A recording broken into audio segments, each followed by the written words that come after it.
नमस्कार focus plus एक स्वतंत्र उपस्थापन को स्वागत करुच्ची मुनिहारिका। दर्शक बंधु, एस्ट्रोलोजी, तंत्र, मंत्र, ईश्वर एवं एमानकु नहीं अनेक गुड़िए प्रश्न रही थाए एवं से गुड़िकर प्रश्नर उत्तर आमे अनेक समय खोजि था किंतु पाई न था। किंतु आज आमे से सब प्रश्न गुड़िकर आपण सामने से उत्तर रखिबु। आम सहित उपस्थित रही अलंकृता मानवी जी की एकाथर जड़े मीडिया प्रोफेशनल रही, एजुकेशनिस्ट रही, एस्ट्रोलोजर रही, कस्मिक हिलर रही। सीधा सड़क प्रश्न करबा एवं ए सबुर उत्तर जानिबा। मैम आपका स्वागत है ओडिशा में। पहले तो आप कैसे हैं? निहारिका, बहुत अच्छा लगा और उड़ीसा आके बहुत अच्छा लगा। कल इतने प्यारे दर्शन हुए जगन्नाथ प्रभु जी के, ऐसे लगा जैसे संसार के सबसे अच्छे स्थान पे हैं हम। ओके, पहला सवाल आपके लिए ये रहेगा। वो हम लोग आत्मा के बारे में बात करते हैं, परमात्मा के बारे में बात करते हैं, वो थिक और थिन लाइन क्या होता है जो डिफरेंशिएट कर सकते हैं हम लोग? देखिए, कहीं ना कहीं हमारा जो व्यक्तित्व होता है वो व्यक्तित्व अभी का नहीं होता। हमारी आत्मा और हमारा अवचेतन मन दोनों साथ में कई जन्मों के ट्रैवल करते हुए आते हैं। और वो कहते हैं ना कि जब आपकी चेतना जगती है, जिसको हम कॉन्शियसनेस कहते हैं, तो आपको कोई देख रहा है नहीं देख रहा, आपके खुद के साथ का संवाद। और हम 70% खुद के साथ बात करते हैं। तो जब हम ये केयरफुल हो जाते हैं, हम किसी का नुकसान नहीं कर रहे हैं, हम किसी को हानि नहीं पहुंचा रहे हैं, जब हमें कोई नहीं भी देख रहा है तब भी हम जो है वो सही रास्ता चुन रहे हैं। तो यानी हमारे अंदर की जो चेतना है, अपने हमारे अंदर का जो कॉन्शियसनेस है, वो जब राइज करती है तो हमारा असली विकास होता है। उसके अलावा आप कितना भी रिचुअलिस्टिक हो जाएं, आप कितना भी, अगर आपके अंदर ह्यूमैनिटी नहीं है, अगर आपके अंदर जितने भी जीव जंतु हैं उनके लिए प्रेम नहीं है, एक दूसरे के लिए सद्भावना नहीं है, मैं आपके कल्याण के बारे में सोचूं, आप मेरे कल्याण के बारे में सोचें, क्योंकि हम सब एक हैं जी। और कहीं ना कहीं एक दूसरे से इनविजिबली जुड़े हुए हैं। हर आत्मा जब दूसरी आत्मा से मिलती है तो कोई ना कोई पिछले जन्म का लेसन बाकी होता है। हम एक दूसरे से सीख रहे होते हैं, हम एक दूसरे को कुछ ना कुछ समझा रहे होते हैं अपनी आत्मा के विकास के लिए। और ये रीबर्थ का थ्योरी, वो बहुत बार ऐसा होता है कि लोगों को ये कंफ्यूजन सा रहता है, रीबर्थ क्या है, पिछले जन्म का क्या क्या बाकी रह गया, ये जन्म में ये होता है, ये एक्चुअली में सही रहता है? बिल्कुल। देखें, हमारा पिछले जन्म के संस्कार हम लेके जन्म लेते हैं। अब अगर आकस्मिक हमें दुनिया छोड़ के जानी हो तो जैसे हमारे विचार होंगे या जैसे हमारी इच्छाएं होंगी वैसे ही फिर हमारा आगे का जन्म होगा। और जो आगे का जन्म होता है उसमें फिर हमारे पूर्व जन्म के डर, मान लीजिए किसी के पानी से किसी के घर में किसी की मृत्यु हुई हो तो पानी का डर अभी भी लेके हम जन्म लेते हैं, या ऊंचाई से डर, अलग अलग डर रहते हैं ना मन में, और अलग अलग फोबियाज रहते हैं। तो वो भी कहते हैं कि हमारे पूर्व जन्म की वजह से भी हो सकते हैं। और जब हम देख लेते हैं कि अच्छा इस कारण से ये डर हम लेकर आ रहे हैं, तो वो फिर कहते हैं कि वो डर भी जो है वो समाप्त हो जाता है। बहुत बार ऐसा होता है हम लोग के आज के टाइम के, हम अगर बात करें तो नेगेटिविटी कुछ ज़्यादा रहते हैं। लाइक हम लोग के जो जनरेशन थे, जो जेनजी रहते हैं, नेगेटिविटी हो, ज़्यादा पीस नहीं रहता है। आपके हिसाब से मतलब उसको कैसे कम किया जाएगा? क्योंकि कोई खुश नहीं है, ये बहुत कंप्लेन रहता है, उसको कैसे कम किया जाएगा? देखिए, खुश ना रहने के तो बहुत सारे कारण हो सकते हैं। और वो कहते हैं कि ग्लास आधा भरा हुआ है या आधा खाली है, ये आपका नज़रिया है। अब आपके जीवन में, हर किसी के जीवन में किसी न किसी चीज़ का अभाव होता है, लेकिन जो है हमारे पास, जिससे हम खुश रह सकते हैं। अब बहुत सारे लोग ऐसे हैं जिनका शरीर स्वस्थ नहीं है, किसी को जो है परमात्मा की तरफ से ही जो है ऐसे लोग होते हैं जिनके पास सब कुछ, क्या एक पूर्ण शरीर भी नहीं होता, लेकिन वो फिर भी खुश होते हैं, वो फिर भी ऐसी एक्टिविटीज़ कर रहे होते हैं। और हम लोगों के पास, जिनके पास परमात्मा ने सब कुछ दिया है, उसके बावजूद हम कंपैरिजन्स में पड़ जाते हैं। हम अपने से ऊपर वालों को देखते हैं। हम बहुत लोग ऐसे में बहुत कुछ होता है फिर भी वो खुश नहीं रहते, और बहुत के पास कुछ भी नहीं रहता है, लोग बहुत ज़्यादा खुश रहता है। ये तो उसका कारण यही है निहारिका, जब हम अब कलयुग में हैं, अब प्रेम का अभाव है। एक दूसरे के लिए हम जो है एक दूसरे को देख के सद्भावना और वो वो प्रेम वाला जो अपनापन है ना, वो घर में समाप्त हो गया है। आपस में भाई भाई लड़ रहे हैं, आपस में घर में एक दूसरे के साथ समय बिताने के लिए, जैसे कहते हैं ना, भोजन भजन पहले साथ में होता था, और नेबर्स के को एक दूसरे के लिए समय नहीं है। पहले तो पड़ोसी माने परिवार का हिस्सा ही होते थे, अभी क्या है, पड़ोसी ख़त्म होते जा रहे हैं। घर में जो है सब अपने मोबाइल में बिज़ी हैं, आपस में कोई अपने अपने कमरे में है, कोई साथ में बैठा नहीं है, साथ में पूजा करने का कॉन्सेप्ट भी धीरे धीरे ख़त्म होता जा रहा है। तो कुछ चीज़ें थी पहले के समय पे जो बहुत अच्छी थी, जो मुझे लगता है आज भी होनी चाहिए। जैसे आपका एक परिवार को साथ बैठ के भोजन करना चाहिए, भजन साथ में करना चाहिए, पति पत्नी को साथ मिलके दिन में 2-3 एक्टिविटी ज़रूर करनी चाहिए, चाहे वो सैर पे जाना हो या घर का कोई साथ मिलके काम हो बच्चों के साथ। तो धीरे धीरे जैसे परिवार जो हैं वो छोटे होते जा रहे हैं, जो जेनजीज हैं उनमें एक कंपटीशन बहुत ज़्यादा हो गया है कि, और मटेरियलिज्म बहुत ज़्यादा हो गया है कि उसके पास ये है और मेरे पास ये नहीं है, कंपैरिजन ज़्यादा हो जाता है। और जब हम ये सोच लेते हैं कि हम अपने आप में जो हैं जैसे हैं, अपने आप को स्वीकारने लगते हैं, अपने आप को acceptance, self acceptance is very important. अब बचपन में क्या होता है, हम बिल्कुल निडर होकर खेलते कूदते हैं, हमारे अंदर ये नहीं होता कि हम छोटे हैं, कॉम्प्लेक्शन कैसा है, हाइट कैसी है। जैसे जैसे बड़े होते हैं हम एक दूसरे के साथ कंपेयर करते हैं कि उसको देखो वो ऐसा दिखता है, ऐसी दिखती है, मैं ऐसा दिखता हूँ। तो वो जो है ना, अंदर कॉम्प्लेक्सेस आते रहते हैं। तो वो कॉम्प्लेक्सेस से ओवरकम करना बहुत ज़रूरी होता है कि अपने आप को एक्सेप्ट करें, कॉन्फिडेंस रखें कि हमने बहुत कुछ जीवन में जो है अपने संघर्ष से पाया है और आगे भी पालेंगे, लेकिन हम जो हैं जैसे हैं परमात्मा के एक अंश ही हैं और हम संपूर्ण हैं। जितना जल्दी हम एक्सेप्ट कर लेंगे उतना जल्दी हम लोग ये ले जाएंगे। बिल्कुल। ओके मैडम, बहुत बार ऐसा होता है कि ब्लैक मैजिक हम लोग ये आज के जनरेशन के टाइम पे ये कुछ समझ में नहीं आता है, ये एक्चुअली में होता क्या है, गांव में ज़्यादा होता है, शहर में कम होता है, या एक्चुअली में ये चीज़ क्या होता है, पूरा सीन आप थोड़ा बताएं। देखिए क्या होता है कि हमारे आसपास नकारात्मक ऊर्जाएं भी हैं, सकारात्मक ऊर्जाएं हैं। अगर परमात्मा हैं तो कहीं ना कहीं दुष्ट आत्माएं भी हैं, कहीं ना कहीं इविल एनर्जीज भी हैं। तो आपने देखा है वो इविल हमेशा शुरू से रहा है। हम महाभारत काल से हम बात करें तो इविल तो हमेशा लाइफ में रहा है।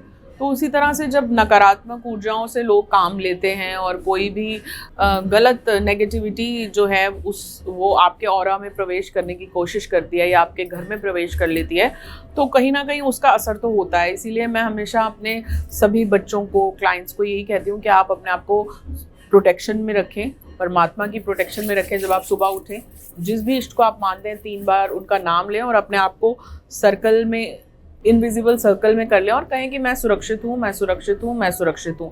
तो कोई भी बुरी ऊर्जा या किसी का जादू या ब्लैक मैजिक आप पे असर नहीं करता है। मैं जानूंगी कैसे, मतलब मेरे अगर किसी का साया है, बुरा साया है, तो मैं उसको पहचानूंगी कैसे, आइडेंटिफाई कैसे करूंगी, वो भी तो एक सवाल है। वो आपको पता लगने लगता है क्योंकि आपके जो है काम बिगड़ने लगते हैं, आपकी हेल्थ के ऊपर आ जाता है, आपको भारीपन लगता है, आपका शरीर जो है वो सर में दर्द रहेगा, हैवीनेस रहेगा। इलेक्ट्रोमैग्नेटिक ऊर्जा से सूक्ष्म चीज़ें आपके घर तक प्रवेश करती हैं। आपके घर में इलेक्ट्रिसिटी बल्ब्स फ्यूज़ होने लगेंगे, आपके घर में जो है वो धन समृद्धि वैभव की कमी होने लगेगी, बिना मतलब कि कलह कलेश और परिवार में विवाद होने लगेंगे। तो उसका अर्थ यही होता है कि कहीं ना कहीं कुछ ना कुछ नेगेटिव है, या ब्लैक मैजिक है, या फिर नज़र दोष है, या कुछ नकारात्मक ऊर्जा का प्रवेश है। जहाँ सकारात्मकता होती है वहाँ आपको अपने आप एक अच्छी वाइब फील होती है, आप अच्छा महसूस करने लगते हैं। आपने देखा है कुछ लोगों को आप मिलते हैं तो आपको इंस्टेंटली बहुत अच्छी फीलिंग आती है, उनके बिना कुछ कहे ही आपको एक अच्छी एनर्जी का आभास हो जाता है। और हम सबको आभास होते हैं। आपने किसी को याद किया, उसका फ़ोन आ जाना, आपने कुछ सोचा, आपकी मम्मी ने वो घर में बनाया हुआ होना, आप कुछ करना चाह रहे हैं, किसी से मिलना चाह रहे हैं, वो व्यक्ति अचानक से आपको मिल जाए, कोइंसिडेंस आपके, डेजा वू, वो सब हमारे टेलीपैथिक हैं और हर एक के पास हैं वो। बस उसे इन्वोक करने की ज़रूरत रहती है, जो हम लोग शायद अपनी बिजी लाइफ में अपने आप को ही नहीं पहचान पाते। तो जिस दिन हम खुद को पहचान लेते हैं तो मानव शरीर और मानव दिमाग और मानव की जो आत्मा है वो इतनी प्रबल है कि वो, आप देखिए, चांद तक पहुंच गई, उसने कितने बड़े बड़े आविष्कार कर लिए। और जब इतने बड़े बड़े आविष्कार, किसी ने नहीं सोचा था कि इतना बड़ा रेवोल्यूशन आएगा, कि सब कुछ डिजिटलाइज हो जाएगा और हर चीज़ जो है वो बदलती नज़र आ रही है। तो जीवन में हमारे पास लिमिटलेस पावर है, लेकिन हम उस पावर को इन्वोक कर लें तो जीवन में कुछ भी असंभव नहीं होता, सब कुछ संभव होता है। और कोई भी व्यक्ति ऐसा नहीं होता उसे लगे कि वो कर सकता है। बहुत सारे ऐसे एग्जाम्पल्स हैं, हमारे प्रधानमंत्री से लेके हमारे बहुत सारे नेता आज के ऐसे हैं, हमारे जो कुछ नहीं थे और फिर भी वहाँ तक पहुँच गए, लेकिन उनके अंदर एक अलग जो है पावर कह लीजिए, माइंड पावर कह लीजिए, या आत्मा की शक्ति कह लीजिए, वो हम सभी में है, बस उसे उजागर करने की ज़रूरत होती है। आज के टाइम पे विज्ञान इतना आगे बढ़ चुका है, साइंस इतना डेवलप हुआ है, हेल्थ को लेके, रॉकेट साइंस से लेके बहुत कुछ इतना डेवलप हुआ है। साइंस के ये ज़माने में AI आ गया, ChatGPT आ गया, मीम्स आ गया, इतना वायरल हो रहा है सब कुछ। तो ये ज़माने में मतलब ये ब्लैक मैजिक, ये थ्योरी जैसा आप बोल रहे थे, मतलब उसको कैसे कनेक्ट किया जाएगा, मतलब उसको कैसे मतलब आज के जनरेशन कैसे उसको कनेक्ट मतलब कर पाएगा इटरनली गॉड के साथ? यही अपने आप में देखिए, कलयुग का समय है और सब कुछ इंस्टेंट है। आपको कुछ लिखना है तो आपके पास चैट जीपीटी है, उसी तरह से इंस्टेंट कर्मास भी हैं। आज आप किसी को हेल्प करें अगर अभी, तो आपको instant result with in 24 hours आपको कोई और मिल जाएगा हेल्प करने के लिए। और प्यार भी ऐसा है ना, प्यार का हमेशा बच्चे लोग जो हैं वो ये सोचते हैं कि सिर्फ लड़का लड़की में है, लेकिन प्यार का आप विस्तार करके देखें, बहुत सारे जानवर, बहुत सारे हमारे जो पर्यावरण है उसमें ज़रूरत है पेड़ पौधे लगाने की, उनकी केयर करने की।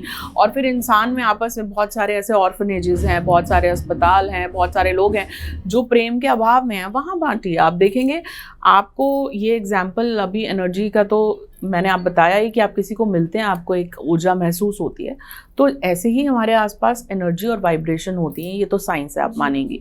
अब मैं, आप जैसे ये रूम है, इस रूम को हम अस्त व्यस्त कर दें और इस रूम में जो है वो बिल्कुल आपको ये रूम ऐसा सिस्टमैटिक नहीं दिखे, ऐसी सजावट नहीं दिखे, ऐसी फ्रेगरेंस नहीं आए यहाँ पे, तो आपका एकदम से माइंड चेंज हो जाएगा। सिमिलरली हमारे आसपास की व्यवस्था, हमारे आसपास के सूक्ष्म शरीर, अच्छे बुरे, बुरे अच्छे, सब जगह होते हैं।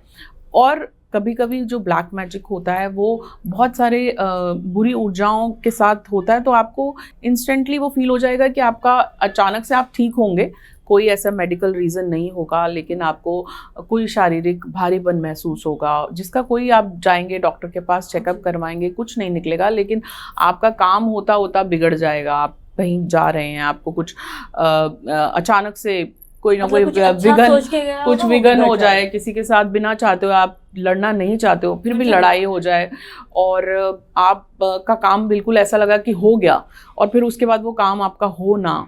और बहुत बार ऐसा होता है, हमें कोई प्रोजेक्ट मिल गया लेकिन हम बड़े खुश होते हैं और उसके बाद वो प्रोजेक्ट एग्जीक्यूट ही नहीं हो पाता। तो बहुत सारी चीज़ें ऐसी जो आपको साइंस हैं वो लगते हैं कि उनका कोई रीजनिंग नहीं है, कोई लॉजिक नहीं है, लेकिन फिर भी हमारे साथ ऐसा क्यों हो रहा है। बहुत लोग बोलते हैं कि हम इतने अच्छे रहते हैं, हम इतना हेल्पिंग हैं, इतना सबके लिए सब कुछ करते हैं, फिर भी हमारे साथ ऐसा क्यों हो रहा है। और वो क्यों का जवाब यही होता है कि कई बार नज़र दोष होता है, कई बार ब्लैक मैजिक होता है। पर हाँ, मतलब आप को यंग जनरेशन को मैं यही कहूँगी कि you work hard so that you can reap the benefits later and you focus on your goals। अगर आपके अंदर परमात्मा के लिए आस्था है, आपके अंदर आप अपने आप को सुरक्षा में रखते हैं, अपने माता पिता के आशीर्वाद में रखते हैं, तो कोई भी ब्लैक मैजिक आप पे असर नहीं करेगा, आप स्ट्रॉन्ग हैं तो। ओके, अगर मैं भगवान पे विश्वास ना करूँ, मैं प्योरली नास्तिक हो, एथिस्ट हो, तो मुझे अगर सुरक्षित रखना है अपने आप को तो फिर मैं क्या करूँ? मतलब ब्लैक मैजिक से अगर मुझे खुद को सुरक्षित रखना हो तो फिर क्या क्या किया जाएगा? देखिए, किसी भी चीज़ की कोई परमानेंट रियलिटी नहीं है। बहुत लोग ऐसे होते हैं जो एथिस्ट होते हैं, लेकिन then they are very humanitarian. वो जो है परमात्मा एक दूसरे में ही देखते हैं, और कहीं ना कहीं हेल्पिंग बहुत होते हैं, बहुत केयरिंग होते हैं, दूसरे जो नीडी वंस हैं उनकी हेल्प करते हैं। वो भी अपने आप में एक तरीके से आपने किसी की अच्छी आपने किसी का आशीर्वाद ले लिया, आपने अपने माता पिता की केयर कर ली, उनका आशीर्वाद ले लिया, आपने कर्मास को इतना प्योर रखा, आप मन से प्योर हैं, आपकी एक्टिविटीज़ बहुत अच्छी हैं, आपकी जो इंटरनल फीलिंग और एफर्मेशंस हैं, तो वो भी एक तरह से हर जगह परमात्मा का रूप ही है। आप कैसे उसको मानते हैं, नहीं मानते, लेकिन आप इंसान अच्छे हैं तो सब कुछ अच्छा है। पूजा पाठ का असर भी होता है? देखिए, ध्यान का, साधना का आपकी चेतना पे असर होता है, कहीं ना कहीं आपकी कॉन्शियसनेस पे असर होता है। और एक सवाल करना चाहूँगी आपसे।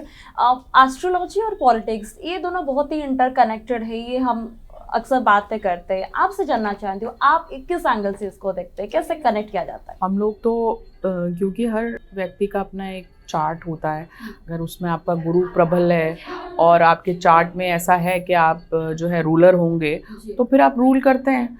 आप किसी भी क्षेत्र में जाते हैं, आप विनर की तरह इमर्ज होते हैं।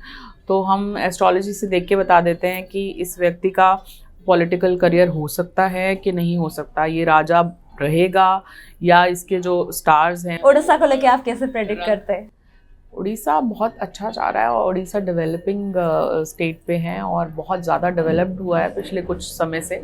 आगे भी एक रिवोल्यूशनरी चेंज यहाँ के यूथ में दिखता है, और बहुत ही कल्चरली रिच प्लेस है। और यहाँ पे तो जहाँ स्वयं प्रभु का वास है, जहाँ पे चारों धामों में से सबसे बड़ा धाम है, तो वो जगह अपने आप में विशेष है ही। और समुंदर है यहाँ पे, और समुंदर हमेशा देता है, और उसकी गिविंग साइड में रहता है। तो जो भी यहाँ से उठती हैं, जो भी आत्माएं यहाँ जन्म लेती हैं, वो अपने आप में विशेष होती ही हैं। ओके, आप एजुकेशन में आ गई, फिल्म लाइन में आ गई, एस्ट्रोलॉजी में आ गई, और किसके पेट में लात मारना का इरादा है? नहीं, हमारा तो बिल्कुल भी, देखिए, हम जिस भी क्षेत्र में जाते हैं, जितने एम्प्लॉयमेंट हम देते हैं, तो एक तरह से हम पेट पालने वाले हो जाते हैं। आप पैसा भी एक एनर्जी का फॉर्म है, मैं आपको देती हूँ, आप किसी और को देते हैं, वो किसी और को देता है, तो जितना रिवॉल्व होता है उतना अच्छा होता है। अभी अगर हमने एक स्टूडियो खोला, जैसे हमने खोला, तो वहाँ पे एम्प्लॉयमेंट मिली, उनके घर चले, और बहुत लोगों को, बहुत सारे टैलेंट को अपने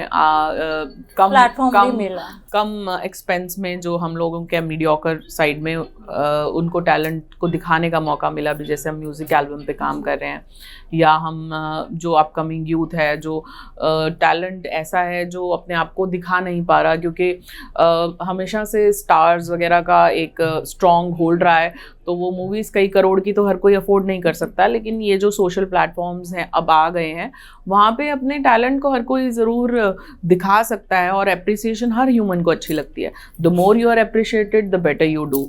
तो हम लोग तो एम्प्लॉयमेंट देते हैं अपने काम को और बढ़ा के। Okay, lastly, beauty secret? Beauty तो आप कह रही हैं, बट मुझे तो आप भी, निहारिका जी, बहुत खूबसूरत लग रही हैं। आपके बाल देखिए, यहाँ मे बी पानी का असर है या क्या है, तो बाकी it's all inner. I think आप जैसा सोचते हैं वो आपके आभा मंडल पे, आप पे रिफ्लेक्ट होता है। तो आपकी जो इंटरनल सोच है वो अच्छी होनी चाहिए अपने लिए भी, और अपने लिए अच्छी होती है तो वो सबके लिए हो जाती है। तो self love is important, and then giving love to everyone is important. And one secret of life is कि आप जिससे मिलें, अपनेपन से मिलें और प्रेम भाव से मिलें, उसका मंगल सोचें, अपने आप सब कुछ जो है वो अच्छा होता चला जाता है। निश्चित भावे आपण शुणुले अलंकृता मानवी जे कि एस्ट्रोलॉजी को एते सहज भावे किपरि सरल भाषा रे उपस्थापन करुथिले। बहुत बहुत शुक्रिया मैम, आपके ये तमाम सूचना के लिए। आम सहित जोड़ी होते अतिथि अलंकृता मानवी, एवं एते सरलतार सहित से एते जटिल प्रश्नर से उत्तर देले, एवं आत्मा, परमात्मा एवं आध्यात्मिक जो मार्ग रही से मार्ग रे किपरि मनुष्य को चलबार आवश्यकता रही, एवं ये एक्सेप्टेंस कथा जिते आसुची, सेल्फ लव कथा आसुची, एवं सबुठी जितेबाला स्वभाव जिते समस्त सहित ये प्रेम भाव बांटिबा किभଳି भाबे आमे एक सहभागिता सहित जीवन यापन करि पाइबा ता ऊपर मध्ये से विशेष भाबे आलोचना करथिले एवं जो प्रश्न गुडी रहितला जो प्रश्न समस्त मन रहितला जेतेबेले ये आध्यात्मिकता कथा को नहीं आसुची आत्मा परमात्मा कथा नहीं आसुची ता बाबद रे मध्ये से जानुथिले तबे स्वतंत्र कार्यक्रम को आमे एठु कुछु अधिक खबर पाई देखंतु फोकस प्लस रहउछ नमस्कार।